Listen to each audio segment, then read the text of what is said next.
Anda kembali di Berita Utama bersama saya, Jihan Novita. Saudara, belakangan, Hasto Kristianto, Sekjen PDI Perjuangan, getol melontarkan sindiran tajam kepada Presiden Joko Widodo. Hasto melepaskan pernyataan-pernyataan yang tak terduga yang menyudutkan sang presiden yang masih atau setidaknya pernah menjadi bagian dari PDI Perjuangan. Seakan menyimpan banyak rahasia di kotak misterinya, Hasto punya banyak umpan untuk terus saja menyenggol Joko Widodo. Dan kita akan buka kotak serangan yang terbaru. Saudara, Selasa kemarin, Hasto menyebut Jokowi sempat berupaya mengambil alih kursi Ketua Umum PDI Perjuangan. Hasto bilang Jokowi menugasi seorang menteri bertemu dengan Arsyad Rashid untuk membujuk Megawati Soekarno Putri agar kepemimpinan PDI Perjuangan diserahkan ke Jokowi. Pengambil alihan Partai Golkar dan PDI Perjuangan. Jadi jauh sebelum pemilu, beberapa bulan ya, antara 5-6 bulan, ada seorang menteri, ini yang powerful, ada yang super powerful, ada yang powerful, ya supaya nggak salah image. Ini ditugaskan untuk ketemu Pak Rias Rasyid oleh Presiden Jokowi.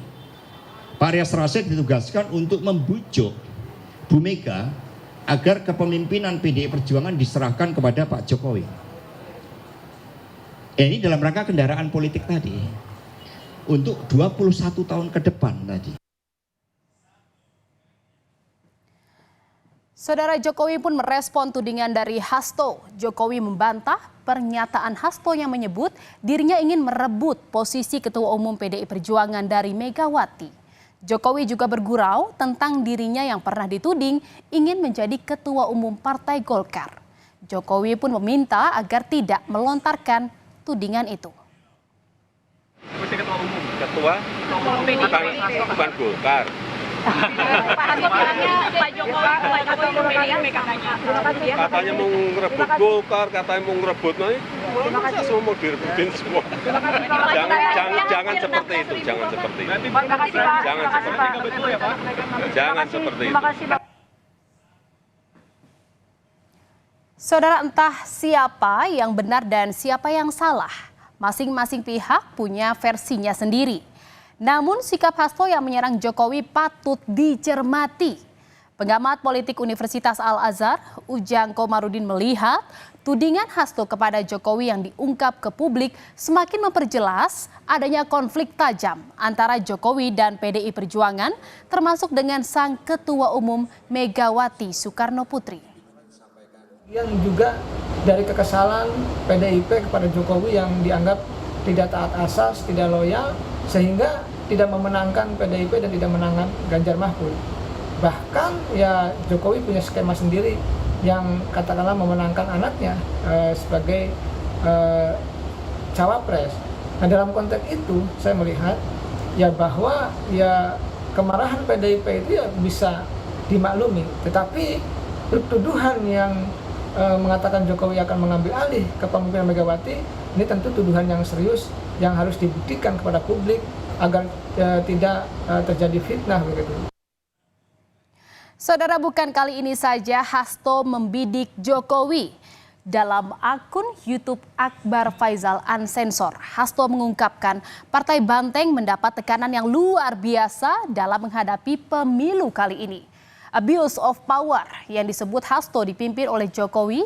Dalam analoginya, Hasto menyebutkan rumah PDI Perjuangan dibakar.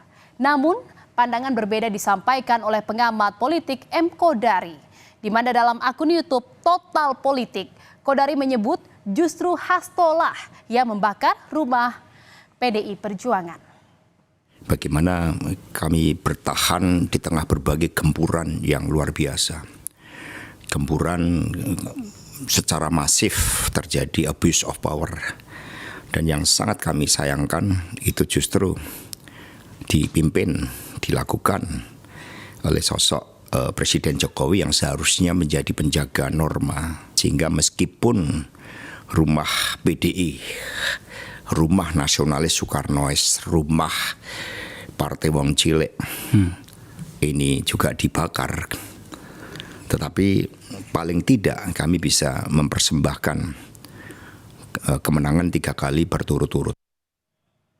Kan bilang bahwa Pak Jokowi itu membakar rumah PDI Perjuangan. Kalau menurut saya yang membakar rumah PDI Perjuangan itu, dengan segala hormat ya, Mas Hasto. Kenapa kalau membakar itu dimaknai sebagai PDI Perjuangan suaranya turun ya, terutama di tingkat nasional, kemudian pilpresnya kalah. Menurut saya itu karena Mas Hasto sebagai aktor utamanya. Jadi saya ngelihat Mas Hasto yang berbeda loh. Di tahun 2024 dengan 2019-2014. Jadi tiba-tiba seorang Mas Hasto Kristianto itu tahun 2024 seperti tidak berpijak pada data dan fakta. Analisa dan pernyataannya tidak berpijak pada fakta dan data. Saudara, tidak hanya Jokowi, sang putra Gibran Rakabuming Raka tak luput dari sasaran kritik Hasto. Di mana dalam webinar bertajuk Gugatan Sing Waras di MK, Hasto bilang PDIP khilaf telah mendukung Gibran jadi wali kota Solo karena kagum pada keberhasilan Presiden Jokowi. Tak hanya itu, Hasto juga menganalogikan Gibran seperti sopir truk yang terlibat kecelakaan di Halim. Menanggapi sindiran dari Hasto, Gibran mengucapkan terima kasih dan menyebut Pak Hasto paling oke. Beberapa waktu yang lalu ada kecelakaan. Ya, seorang anak usia 17 tahun nyopir truk. Ternyata SIM dia tidak punya, kedewasaan di dalam menghadapi problematika di jalan raya belum terjadi, hanya gara-gara nyenggol satu mobil dia lari karena kedewasaannya belum tercapai, lalu menabrak 6 mobil lainnya.